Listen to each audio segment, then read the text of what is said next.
Recreating Us is a Neighbors International production.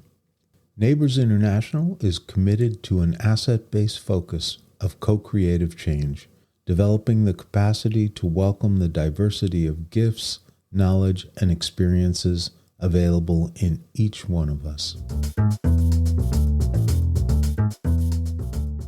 Lynda Kahn is an educator, a facilitator, a host, and a masterful practitioner of the arts of hospitality. And I keep thinking about ways to kind of notice the tender-heartedness and what creates a tender heart. I think it just really matters to me.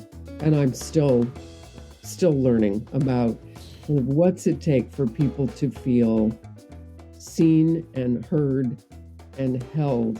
I'm Dave Hasbury, and in this conversation, we explore the experience of radical hospitality in building a bigger we. We explore how we can draw upon our ordinary experiences of being hosted and welcomed, and how these experiences can be lifted from ordinary to extraordinary by facilitating co-creation in the service of building community. We consider the importance of our awareness of our intention in inviting and gathering people, and how paying attention to our inner condition is essential to calming and centering our ability to be present to what is possible when people gather.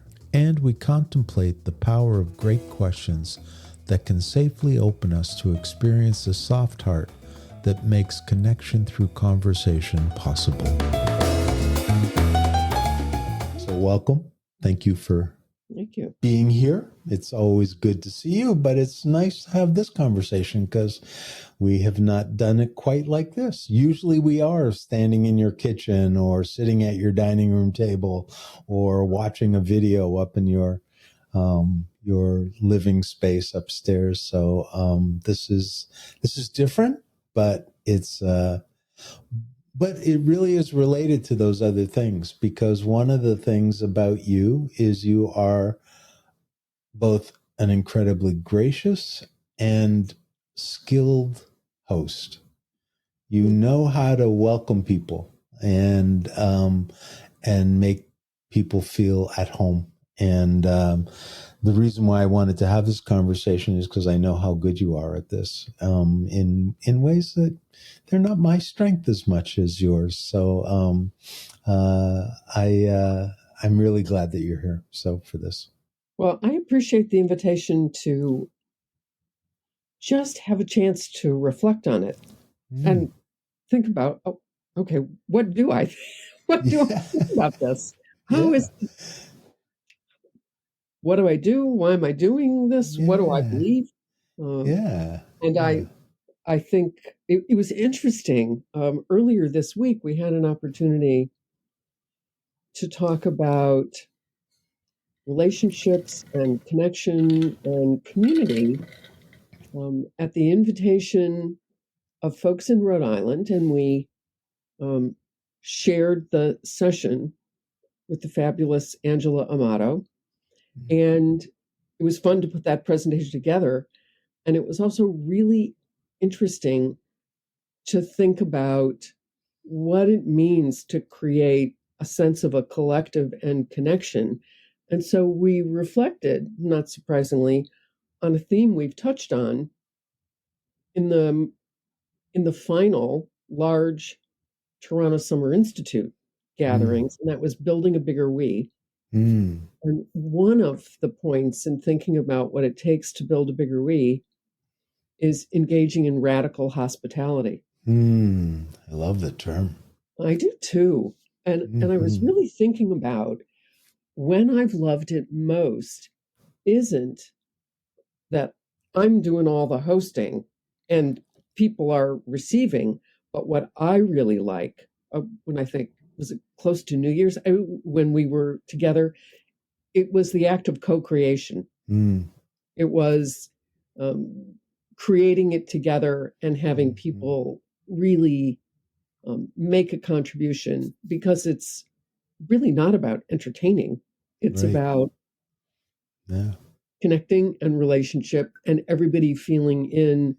And I still remember being together with John McKnight and his talking about hospitality as an aspect not only of making people feel welcome who are friends of yours, but welcoming a stranger and creating Absolutely. a space where everyone feels really Yeah. in and included.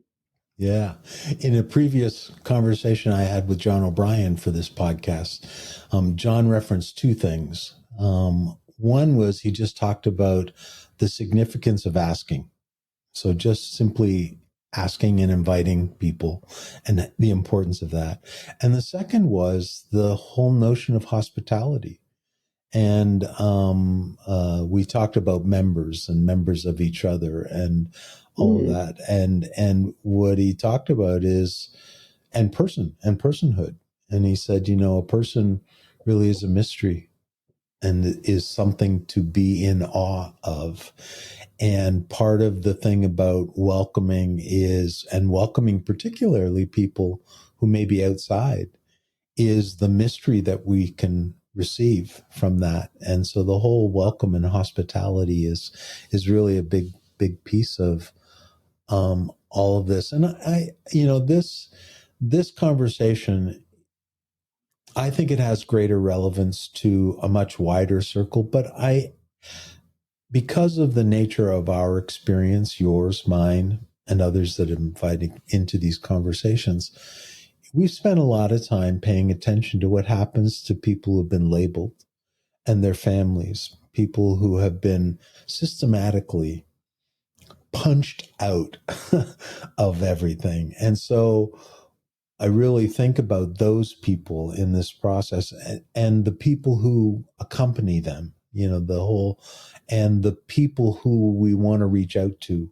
in those ways. But one of the things I wanted to talk about first, even before we get into the relevance to this to your practice in your vocational work, is the ordinary elements of this. So hosting and hospitality are things that you are deeply practiced and embedded in. But even beyond what your work is all about, these are a part of who you are. These are a part of your friendships and about the way your home is set up. And I think of us trying to kind of take what are really ordinary notions and ordinary experiences and kind of elevate them to extraordinary, to kind of, I think that's what the radical hospitality is really all about. It's extraordinary. It's that notion that these are things that are many people's experience, whether as the receiver or as the contributor, but it's partly bringing our attention to what that's all about. That's right, because it actually reflects, okay, so I think about who's coming, who have we invited to be here, what do they care about, what's going to make, whether it's our 4-year-old granddaughter and her parents and their interests. And, most recently we had this fabulous opportunity for Chris and Laura and Hazel to be here right after Christmas and Hanukkah coming into the New Year. So here for 10 days, we did snow dances. So Hazel got snow. That is not in my control, but there it was. And Pete and Rebecca, our two girls, Laura and Rebecca, and their husbands, they were able to spend a bunch of time. And so, and the cousins Nouveau, Megan and Andrew were here, and Jack's sister Kate was here. And so there was just space. And we also physically transformed some of the spaces in the house for people's comfort. I mean, we created the conditions. We moved furniture. We created a bar and a different kind of pantry. We thought about just things that were available that are just almost invisible. Yeah. But they make all the difference. I Yeah. actually keep a list. I know. When my mom used to come, after she left on the visit, I actually had in my computer on her contact card the basket, the knife, the cutting board. Right? Because she would ask me Yeah. for, could I have this? Could I have that? And of course you can. Yeah. It became easier when she came to visit than I just, because some of it is anticipatory to create comfort and a real feeling of welcome for people. And just, I'm a type A. I can get wrapped up pretty tight. So one of my practices is just letting go. Just, okay. So say hello to that part of you and tell her to calm down. Thanks for stopping by. You're not going to be helpful here. It's not going to be perfect. It's not helpful if you don't make space for people to contribute. That's not what you want. Right. I actually really thought about, how do I hold this space in a way that everybody feels in, Mm. and that I'm not the chef and my boyfriend Jack's not the dishwasher. How are we in this space in a way, just because of the physical layout of the house, you can get really separated from the conversation. My redesigned house has just one big great room. Right, because you remember, oh my gosh, after Judith Snow passed in 2015, and people gathered here, were there 20 of us in that very small kitchen? There were bigger spaces around, and where we were was in the heartbeat of the house, pulling the furniture in, just letting it be. And for me, I loved it, that it felt really great. And I really do have to think about how do I really keep maintaining that intention for genuine, really extraordinary welcome, that I know what it takes. It also takes it in stride and still leaves enough energy to be with the people. Yeah. Because Okay, it's a part of the welcome is that the people actually feel your presence when you're there. So.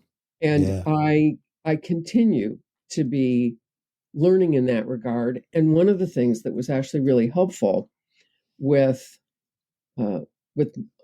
everyone who was going to be in and out of the house was for me to name it and invite their help and talk about the intention. As Priya Parker would say, be clear about the purpose. Right? Yeah. We're talking about how we want to be together, how we want to be together. What are we facilitating here in terms of everybody's connections, and how help me not retreat into this role of I'm doing it all, when I know that what we're all interested in is a we. Yeah. So I want to step back before we go too much further, because this is all great. But I have a sense that you had early experiences in your life where you started to learn what hosting and hospitality were all about. And before you were even the practitioner of it all, where did you learn that? Where did you experience that most in terms of your life, that kind of little bit of a vital experience in you to kind of say, oh, there's something here? Very interestingly, my mother, Yeah, I thought so. Flo, was brilliant. We're not talking this was fancy cooking. That's not what this was about. But from the time I was wee, my mother had the most remarkable sense of relationships and making space, and the kids felt welcomed through high school.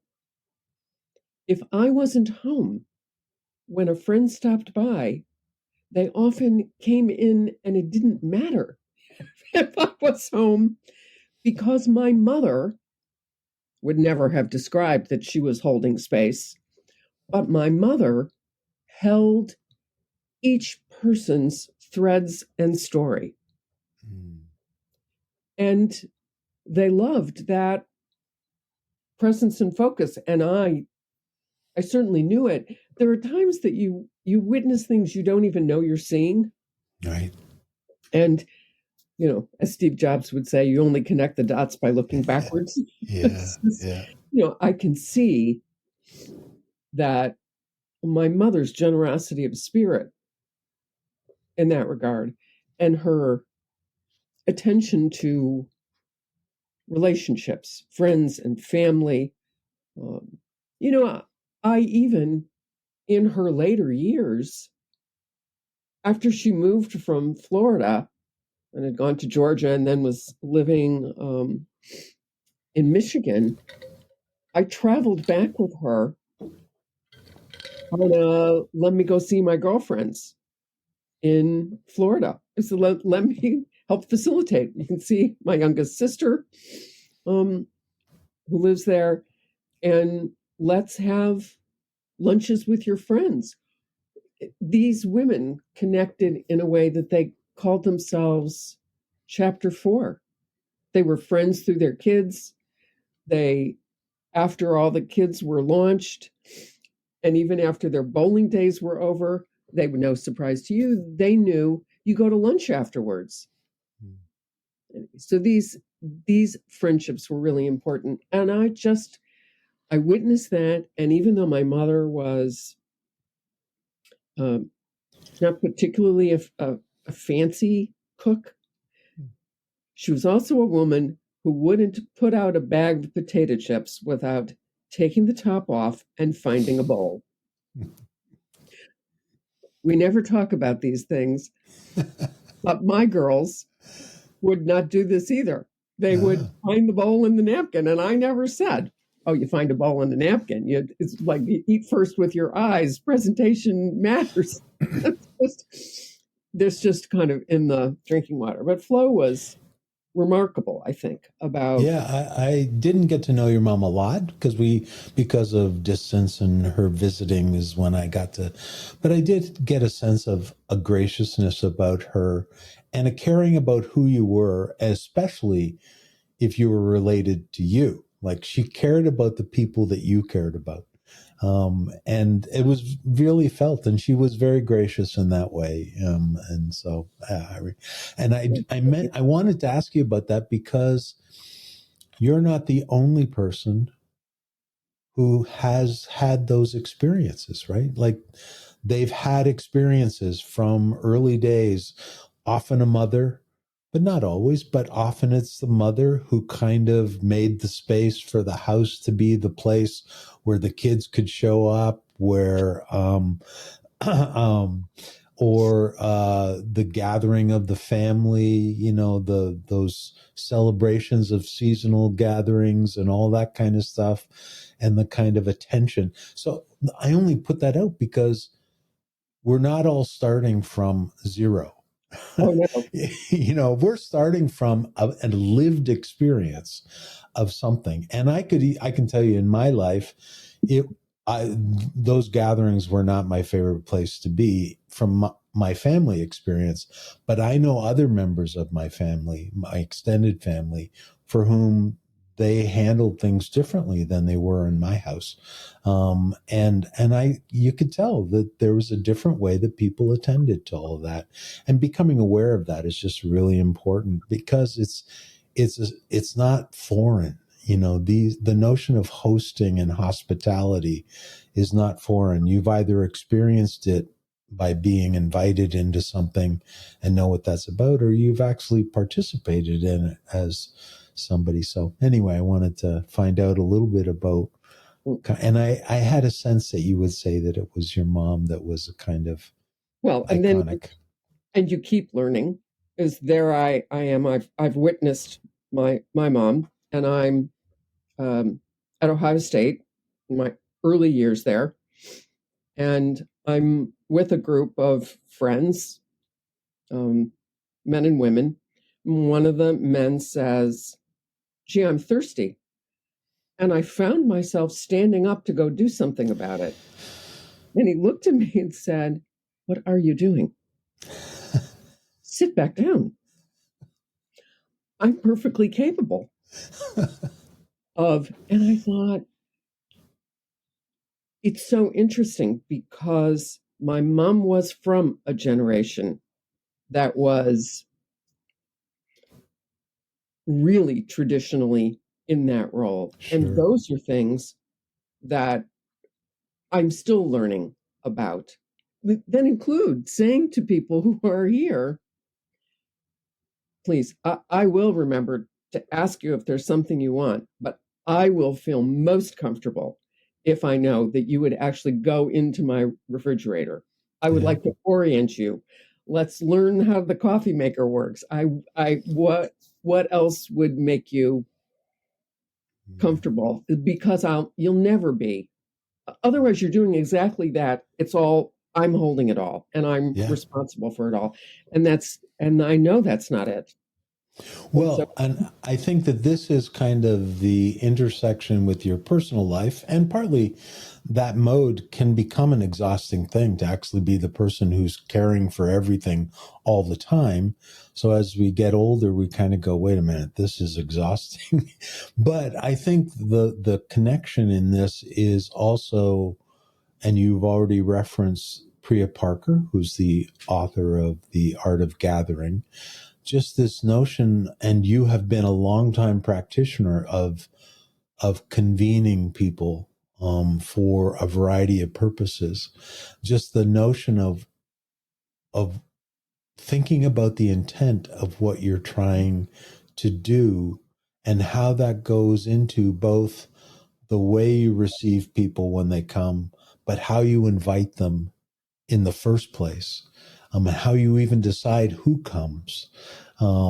Because, it gets to the place of welcome and inclusion is, and Priya Parker speaks of this, that's a really valuable thing if it fits with what you're trying to do. So I wonder if you could talk a little bit about the kind of thinking you do when you're thinking about the experience that you're trying to create, when you're convening, gathering, all that. So yeah, talk about your intention and how you figure it out.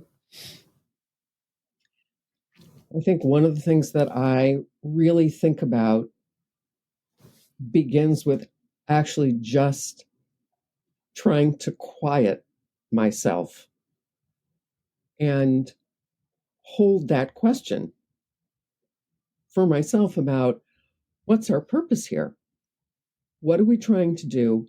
And can we find some ways to say that in an interesting, clear way so that people can actually decide if they want to join or not, where you can see, I want to be in this, or I don't really want to be part of this.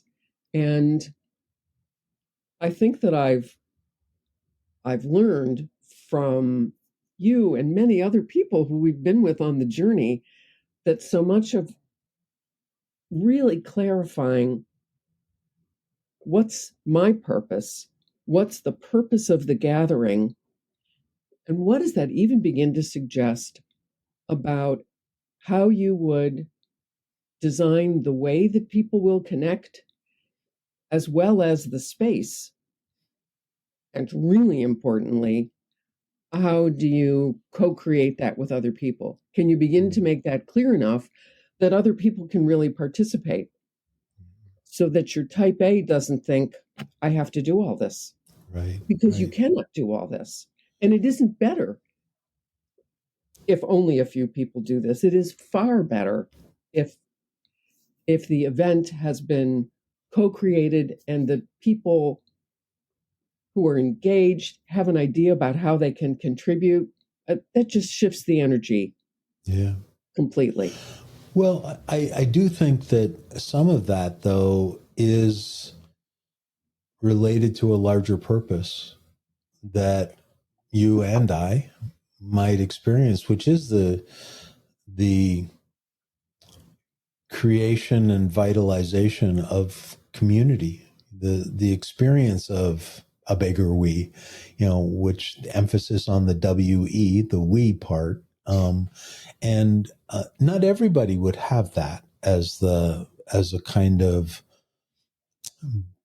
higher purpose, the kind of fostering, cultivating a sense of we. But I think for you, this notion and is about that there's or you can tell me more about that, but I think all of your work is really all about how do we leave people with an experience of they are a part of something, They're a part of something, and they're able to act, mobilize.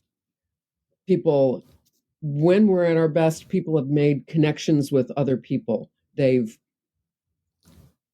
fallen in love with Yeah. other people in the deepest friendship way. And some of the folks who are particularly dear to me, I met in 2005 when I went to my first Toronto Summer Institute. The way that I was held or greeted, some of those friendships are now decades, decades old. In fact, because it links back to something that's pretty dear to me, which is seeing people and being seen, holding a kind of curiosity that really wants to listen so deeply into what someone is saying, who they are, and what they're about, that their gifts become manifest. And I can remember where that notion first came to me, the idea of giftedness. But I think about being able to listen into what people say and what they care about and their story. I find myself listening for gifts and connections.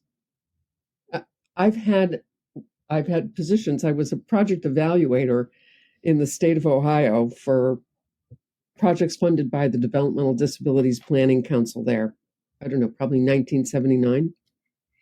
I found myself listening. I was supposed to visit all the grantees, and I found myself going to visit them and saying, oh, wait a minute. Okay. All right. So you're really interested in this, and you probably want to go talk to this person that I just met over there. It was just the nature of trying to make those connections. Yeah. And so there you go. In the journey, as the weaving goes on, my interest in then thinking about, well, what's the art of having a conversation? How about difficult conversations? What are some really good questions to ask? How do you really listen in a way that you sink in, where you're not pretending to listen, but something new actually, which is I'm sure what you're hoping for from these conversations, is there's something new that's even created because of having the conversation. It's generative. We're not so busy downloading, oh my gosh, will I remember whatever I think I wanted to say, to what I did in approaching this was, oh, just be here now. Well, and it strikes me that you're calming the type A in you is in part related to being able to listen better. When the type A is going so fast, it's really hard to stop and breathe and kind of notice what's going on. So, but I want to talk to you a little bit, because you mentioned 1979 in Ohio, and then you ended up in Rhode Island at some point, and I know, and you ended up there as a director of developmental disability. I mean, you ended up ultimately in that kind of place. And from that place, you still kind of kept that notion of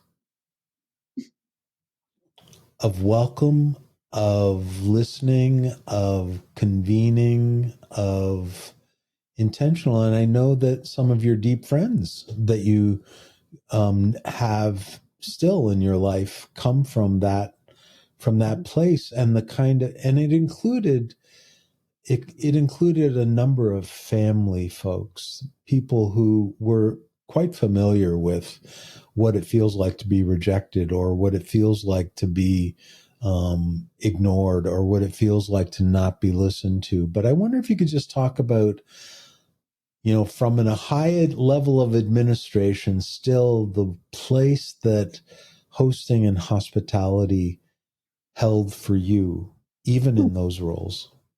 Well, I really came to appreciate that when I was at my best, I really needed to be connected to folks with disabilities and families. And fortunately, I didn't enter that place as the state director. Right. I came as Miss Flip Chart and Markers. I entered a role. The job title was the director of professional services at the state institution. That fortunately, within years of my being there, Rhode Island was the first state to announce they would be closing their institution.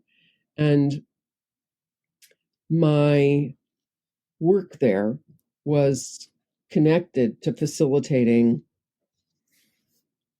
conversations. I still remember vividly. I just digress a moment, because remember early on, I had the mistaken idea that when you kind of were, held the leadership role for a team of people, and I do use this now in air quotes, is that I remember one of the really senior people on the team turned to me because something came up, and I started thinking about what the solution would be. And he looked at me and said, "You might want to consider listening and inviting what those of us who have been here a while would say. You need not do it, but you might want to know how how we're thinking about this." And fortunately, I could make new mistakes after that. I didn't make that one again. And I've not forgotten it. Remember, there are people with other experience and perceptions here, and you need to be really listening, and I'm still in recovery on this, and not rushing to the solution. There'll be some real resonance and passion, as Peter Block would say, when you come into the solution. But it's not, I'm in charge, here's the problem, there's the solution. There's all that stuff that actually is as we know, have come to in our more recent years, be introduced to the work of the Presencing Institute. But there's all of those ways of getting to know and learning from many perspectives about what's going on. And letting go of that, reflecting and looking at what the future can be. And I think that's why some of the bodies of work and other practitioners and authors and writers, why I have found such resonance, is that that's been a way that I've been curious and sense-making for a while. And then sometimes you bump into, oh my goodness, isn't that a great framework? Well, that's really helpful.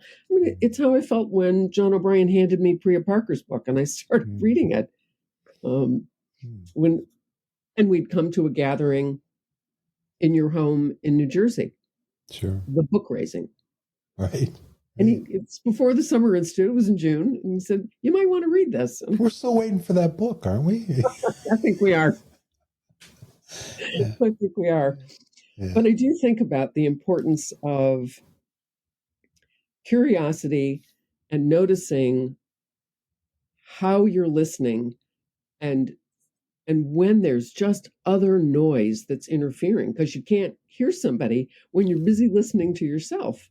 And that happens. And so I'm so interested in some of the work about our own inner condition Me and too. what I can do to just calm down, notice all the other noisy bits, think the insecure one, the perfectionist, the type A control person, the manager. Yeah. Hello, nice to see you. The inner critic.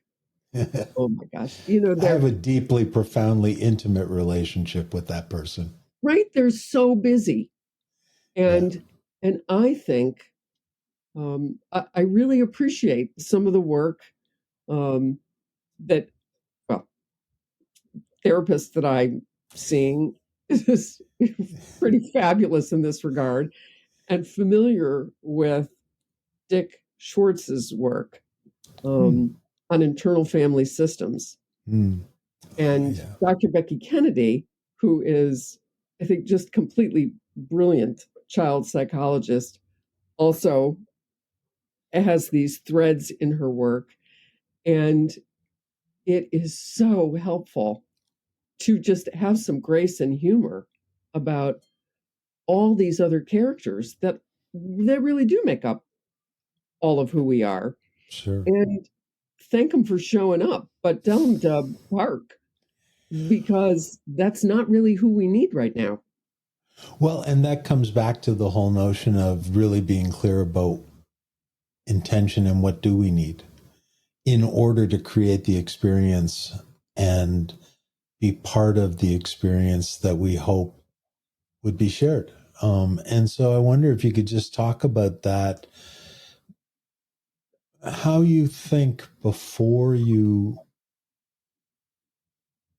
invite and convene. What goes into you thinking about what am I doing here? It is exactly that. It is that by this point I've learned to name my intention. And I'm often, I have the benefit of living with and working with Jack Pierpoint, who is pretty brilliant husband and partner, and we can talk about that and have an exchange about that.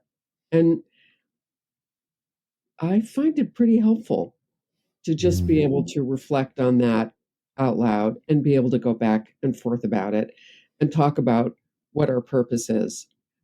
We've even thought about it, Davis, we've been facilitating the most recent Path and Maps courses, the person-centered ways to build community courses on Zoom, and started to begin connecting personally with people ahead of time. That email has to do with our purpose with these conversations is, right? Just, right? It's not a qualifying exam for the event. It is a real, we'd just love to connect and get to know you some. And answer any questions you've got, and do that before we're going to be in this virtual space together. What a gift that would be to us, meant sincerely, and it has been. Yeah.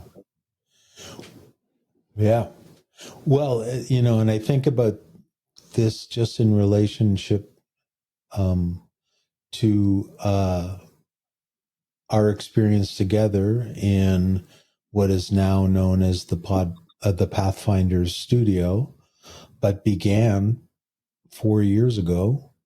And we were going to gather in Toronto with a group of people to begin to think about something. I don't even know if we had clearly defined what it was we were going to think about, but you and Jack had done the homework to figure out a space that could best accommodate the kind of gathering that we had intended. Right. And Not a so I wonder hotel. if you can talk about that. Just talk about that kind of thinking about, because I want to come to the flip side of that, which is you do with whatever you have. But a starting place often is kind of thinking about what do we want the feel of a place to be. So can you talk a little bit about that kind of thinking about? Right. I think when you think about your purpose and you're looking for um, contact and connection and deep reflection, that led us to think it's not a hotel. They're not going to be able to do what we want in that kind of space. What are we looking for? And probably because of holding some of those considerations previously, we found the Quaker Meeting House here in Toronto. And that space where you couldn't do some of the wandering through a park that we would have loved, but you could see green. There was a kitchen. There were couches and furnitures. There was a sunroom. There was a big meeting space. You could get a big circle of chairs. And I thought, yeah, that's going to make a real difference, because then it means when you say we want to share hospitality with one another, you can stop and bring something. There'll be space in the refrigerator. People can do that. So people can make a contribution in a way that you're not facing the hotel that says there's no external food allowed in this venue. Yeah.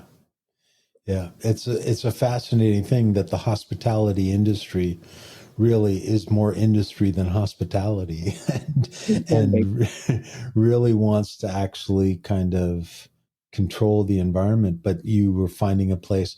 But the thing that was interesting about that is that you and Jack had both put a lot of thought into that and looked around, and part of it is because you've had a history of doing things in Toronto and you're always looking for that kind of space to create. And then COVID hit and we kind of went from, well, we're coming in April, when we were in February, and saying, I don't think we're going anywhere. And so what could we do on a virtual space, an online space? And it's been interesting. And I only raise this because I think all of us at the time were a little dubious as to what that was going to be like to be online. We didn't have that much experience with it at that point, and we were all a little bit, we're going to lose so much by being online that it's not going to be that meaningful, and surprised ourselves by how much we actually discovered, because the intentions still remained. They didn't go away. It was like the room and the building changed, but how could you still kind of, but it's interesting. Throughout this period of COVID, you and Jack have, in part because of COVID, made convening for learning together a bigger practice for you. I mean, you're effectively, it's the way you've been doing what you used to do by going to a location and a community and all that. You're actually gathering people online. And in that process, it takes time to learn what that means to be in a different space with different resources and all that. And it's been in the last, and maybe you can tell me it's longer than this, but it feels like in the last year that you really learned about what was missing from being in physical space, where you could have those conversations and learn a little bit about who people were, that you and Jack actually made it a proactive thing of we're actually going to reach out and we're going to actually talk to you before you come, so we know who you are when you show up, and we know what we can expect a little bit, because we lost that. So I wonder if you could just talk a little bit about how that learning came, because we in the Pathfinder studio in 2024 took your experience and kind of said, we need to do that in this new experience that we're having online. So I wonder if you could just talk about the learning that comes, that's an interplay between the setting that you're in and the relationship you want to establish with people. To me, I think about the fact that it has everything to do with holding that initial intention and also holding the question, what more is possible? Is there any other way to lean into this? Let us recall that the first time we actually even did anything appearing on Zoom is when you and Patty Scott hosted an event in New Jersey with That's right. 30 people in a room and said, you can do it. We'll be here. All of us will be gathered, and you guys can facilitate remotely. And we decided we would prototype it, right? It was a really big stretch. I'm always in for appreciating that sometimes my first answer is no way is that going to work. And then I can never stay with no. No is an energizer for me.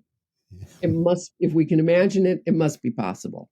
And so we learned a lot about, okay, so what's it take to do that? How many things that we would use here do we need to also have there because of the lag, et cetera, et cetera, et cetera. And we were all surprised with the help of, several interesting gadgets and technology. We could get like this face to face. Yeah. And it was the first time I ever facilitated. That's true. I'd A forgotten about conversation that. where I was remote and the person in their planning circle were together, but we were not physically together. And I absolutely am an energy reader. When I'm physically with people, for sure, I will actually move around the room as people check in, holding some space in front of them, not ever standing over them, to hear what someone has to say, because there's just something that happens in that field. And so I knew I would be missing that, but with your invitation, we tried it, and then we can fast forward. I don't think we did anything else with it for a while. But when COVID came, I think the thing that made such a difference for us was that we had a couple of friends who said, I'd really like you to try this. I know that you don't think it's possible, and I don't know if it's possible, but Jess Boldick said, with my team of 5 at 4 hours, could 6 of us gather? Could we try this?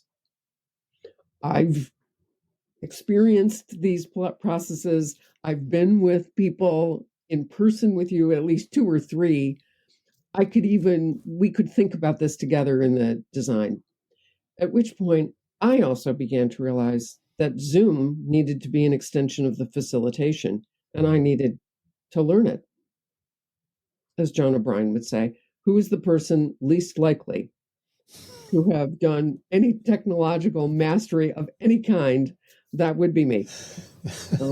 And yet, it could not stop me. I had to let go of you can't do this, somebody else does this, but this is about facilitation. And if I'm going to hold this space and I'm going to help people be in small group conversations, or think about how can I help people imagine they're sitting in a circle? What can I do? As I drew a piece of paper, took a picture of it, and screen shared it and said, here you are. People are on a Zoom saying, here you are sitting in this circle. You're going to pass to the person next to you. Just trying then to tap into who else has got some of this experience that we can learn from. What's the art of hosting virtually? Right. And so we do keep learning, and it's not, I'm sure we're not done. No, I love that you brought in the question. We'll never be done, because the what more is possible question always lives in the experience. Now, I got to know you in 2000, started to get to know you at that time. I've known Jack a lot longer, and I know that together you're this, but I knew Jack before I got to know you. And Jack is a master of the space does not confine you. Yes. And partly it's because of the big convenings of the Summer Institute became such a practice in his life. And often those settings were not the ideal settings, Right. And so it's about what can you do with what you have to make an experience possible.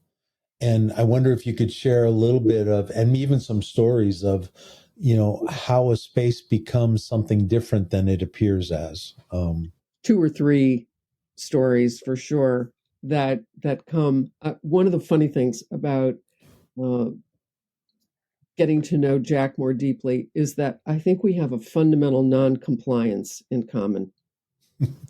Just, I've come into meeting spaces, and independently, we've had stories of there was a big conference table. I didn't want people at the conference table, and he's got stories of that conference table was never moved. We moved it, and I coincidentally did as well. Of just let's just move this. Let's reconfigure the space. We've had people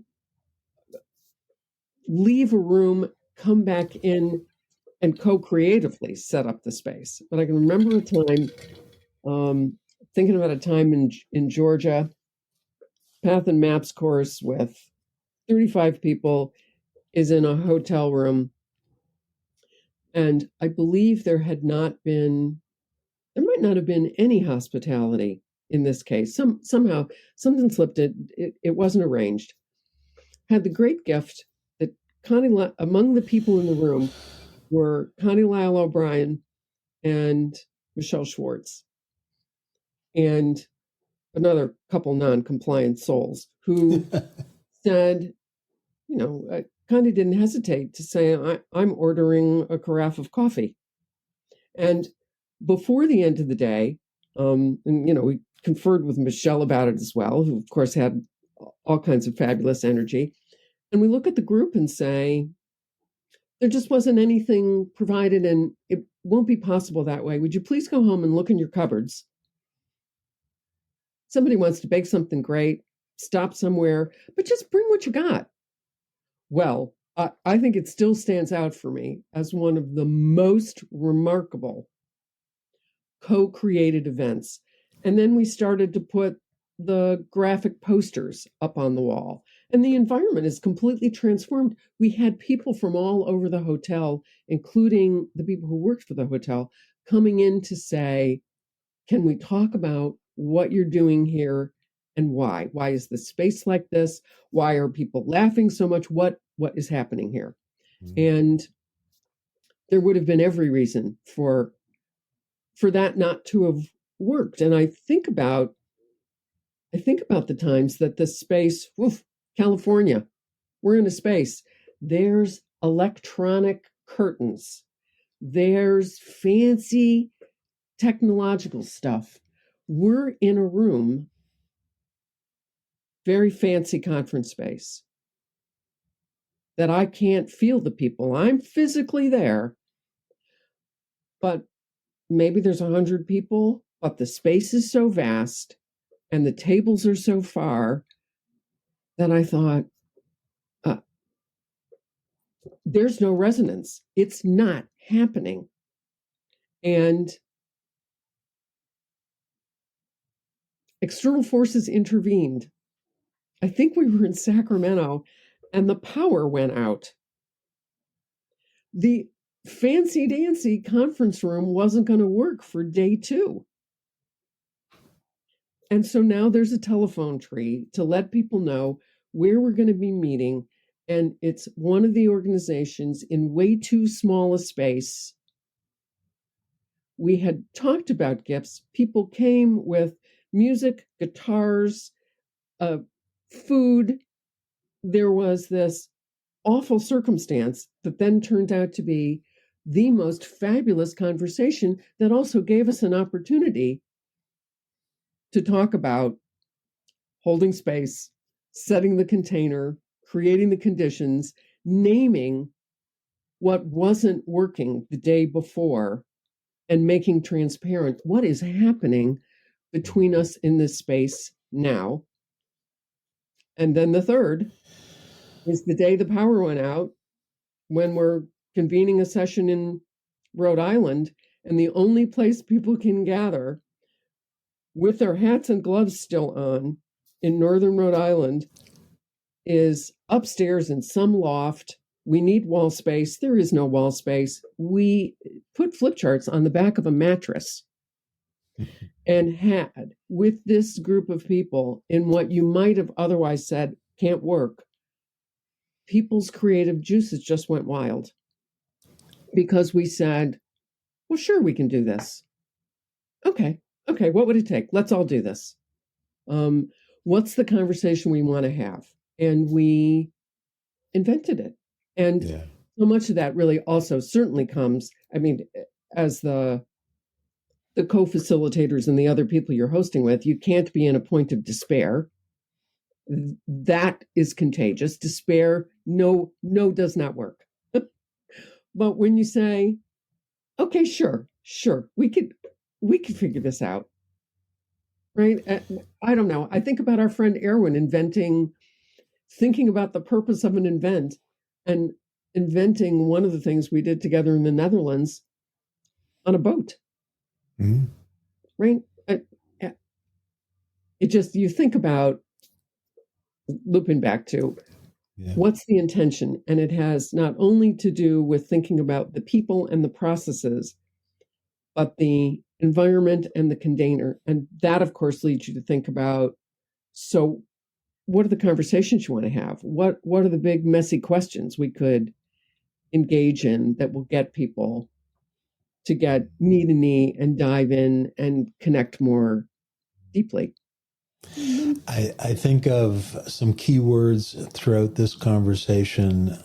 Intention is one, but we is another. So the sense of we, and whether it's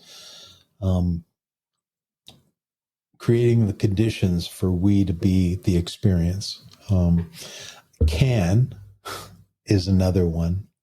With whatever you've got, we can do something, and the possible as a kind of guiding star out there that kind of says, okay, what's possible with what we have? What more is possible with what we have? And I've just put this out there because, again, from the ordinary, extraordinary thing, there are no ideals. You aspire from wherever you are with whatever you have to make an experience. And if we is the experience, there's always something that's possible in all of this kind of thing. Oh my gosh. I think about something I listened to and came across early 2000s. That was a young man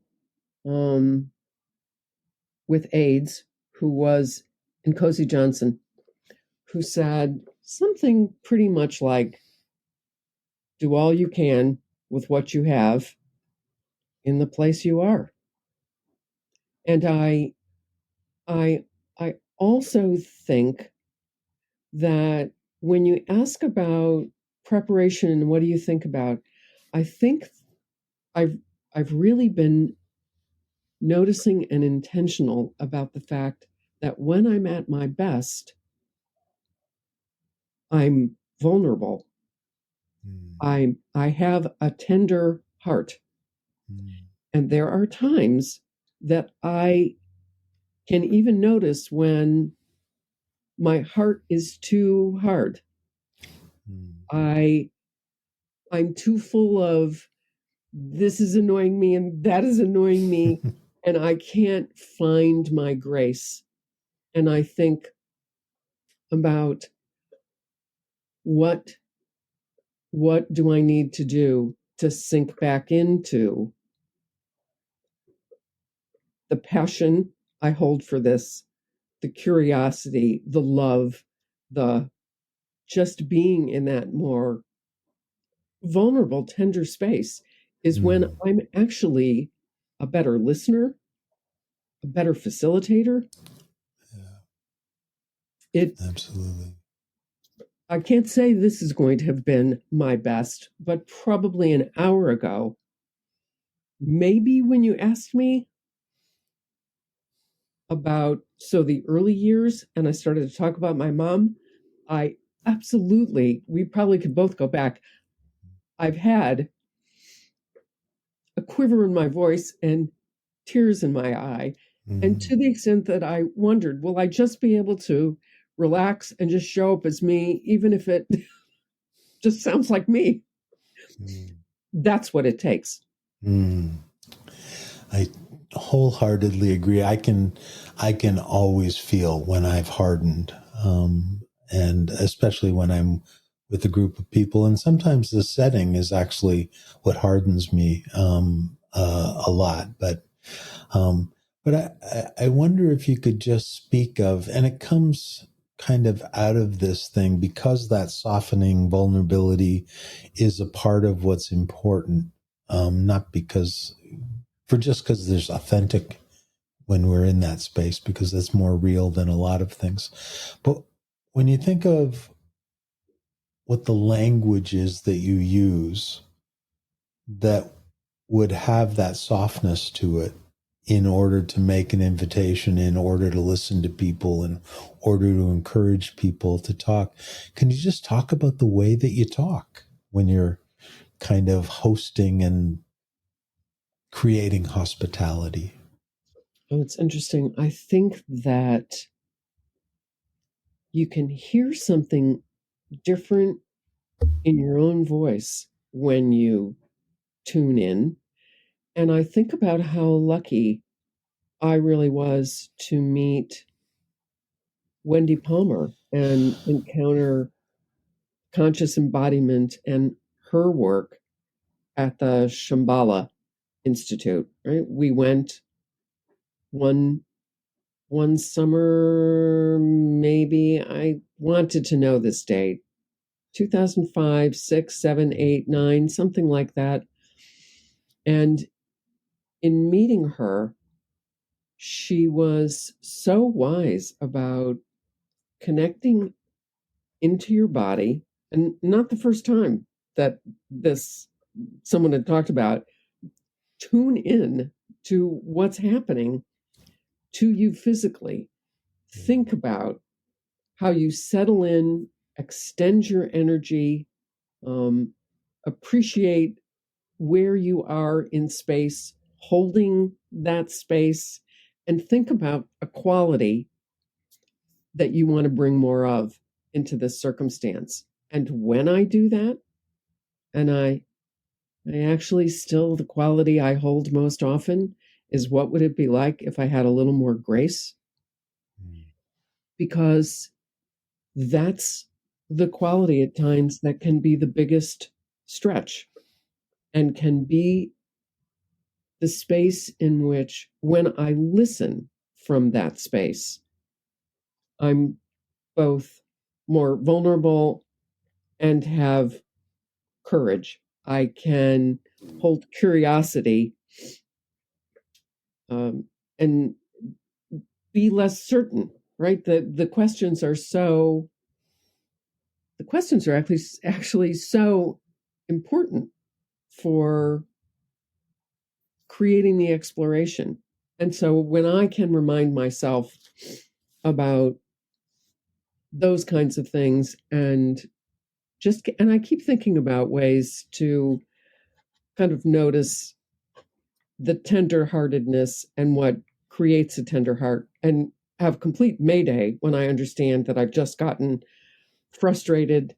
This didn't send, that didn't go, this didn't go, and you go, oh no, well, you're gonna have to let that go, because we're not gonna make it here. You're not gonna bring that kind of curiosity. And I guess some of the language includes, tell me more. There's exploring kinds of language. that connects with people. And I think it just really matters to me. And I'm still learning about what's it take for people to feel seen and heard and held and not have rushed to a solution or too quick a response. I have had great teachers in my children. I can still remember Laura telling me a story, and I started to offer a solution, and she gave me the hand and said, "Sometimes, Mom, a girl just wants her mother to bear witness." Yeah. Okay, I got you. All right, noted.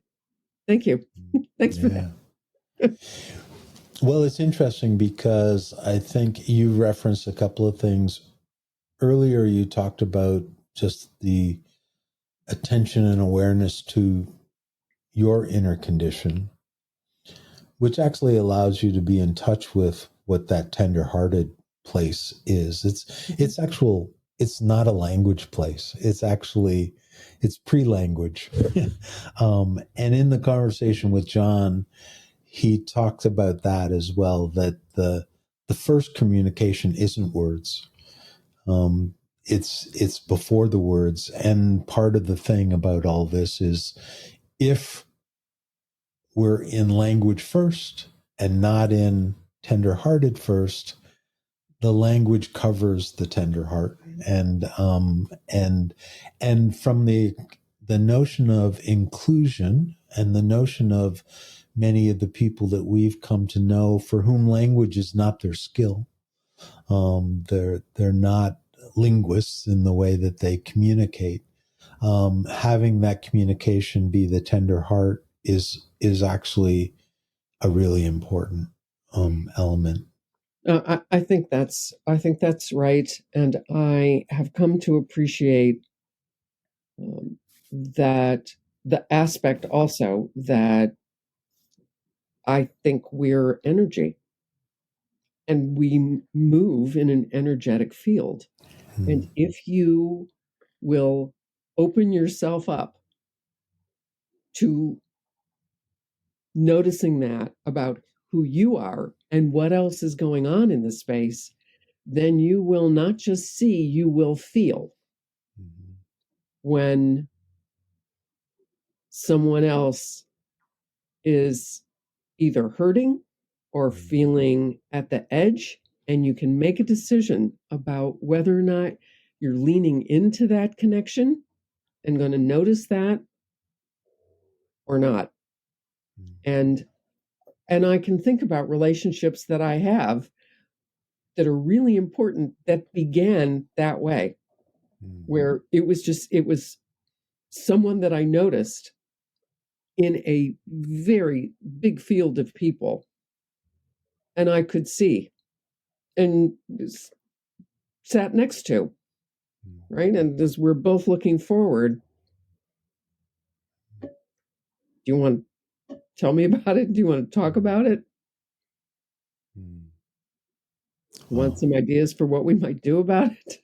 Yeah. And well, I've been lucky. I've been lucky in that way to have some very good teachers. It's funny, Dave. I was really thinking about that inner condition also has to do with hosting ourselves, which people are often not very comfortable doing. But I want to say the other, I was thinking about some of the influences. Did I talk to you guys about this little book? Well, that was my next question I was going to ask you about. Oh, that's cool. The Love Prescription. Who's that by? John and Julie Gottman. And it is really about noticing connection, and when at times in the smallest ways we experience bids for connection, even in our most intimate relationships and friendships, and you either are turning towards or turning away or turning against. And so there's some very proactive suggestions about noticing this and appreciations and things. I came to it because when Brene Brown had her podcast, Unlocking Us, she interviewed them. And I thought, oh, yeah, this is good. And as we call him, poor Jack, then listened to the book reading on Audible of the book on a ride home from the schoolhouse. And really in the immediate many months after that, it made a positive difference in our relationship. And I realized from time to time, all of these relationships really need attention and intention. It's not just hosting me, it's connecting together, it's Right. time and attention with a circle of friends, it's thinking about what it takes to cultivate new connections. And I often find there is a resonance with people who sometimes at the same time as me, somewhere else in the world, let alone North America, will be thinking about each other and saying, oh, it's been way too long.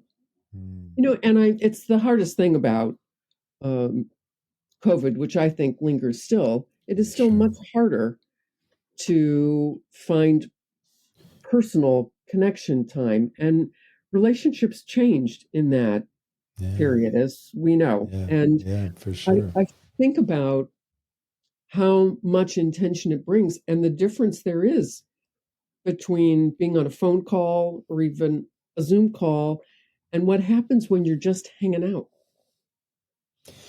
Well, I certainly know it because when we get to come and stop by your place, which is a ritual for us on our way up to Canada to do that. But I love what you just raised is the notion that connects with inner condition and the notion of hosting and hospitality to yourself and to those who are closest to you as a kind of spirit. So before we started this conversation, you gave me a couple of reference points. One was Priya Parker and the Art of Gathering, and another was Heather Plett and the Art of Holding Space. And now you've offered the Love Connection. Is that what it is? Prescription. The Love Prescription. Well, Love Prescription. I have some of our friends nearby. Great. I have, and I didn't get them all, but it was interesting to think about this conversation and the kinds of things that intersect. Because the idea of having practices and the idea of doing inner work. And my background includes, I studied to be a special education teacher, always had an interest in folks who have been pushed to the margin, and loved the kids I taught in the classroom, but really wasn't sure that was the role for me long-term, though I loved teaching. And then I encountered organizational change and systems theory and group dynamics. And that continued. So that was a real early connection to facilitation, holding questions, paying attention to invisible dynamics and making them visible. And so that whole body of work was pretty interesting. And so I could take a photo of some of the books, but not to be forgotten would be this. Yes, absolutely. Great book. Learning to Listen by Herb Levitt. But the intersections of listening and holding space and some of the art of hosting practices that we've experienced, where you just think about what are ways that people come together in large and small group conversations. What's the art of the question? So I'm sure there's one here, Okay, we'll just stay with the listening theme. Right? Julia Cameron's Listening Path. The Listening Path by Julia Cameron. Okay. And we will make a list of these books in the description for the podcast. So you'll be happy to know when you grab the little love prescription book and listen to it on your next airplane ride that there is, yes, there's a workbook and journal. And I love a journal for the questions and prompts, because I really do think the art of the question is a complete intrigue to me. I'm no master, but you know a good one when you come up against it. First of all, I just want to say thank you for this. It was fun. I enjoyed it, and it actually, one of the things that I'm learning in doing this is my fourth conversation for this kind of and it's a practice, and what getting to the place of feeling conversation is really what I would hope for. And this was a lovely experience. So I really want to thank you. Plus, I think it generated a huge amount of accessible experience, perspective, and understanding. And I think that is available to people. So I really want to say thanks for that. Thanks for listening. Stay tuned for future episodes, exploring more aspects of what it takes to recreate a more inclusive and dynamic experience of us. Please subscribe to our podcast at your favorite podcast outlet.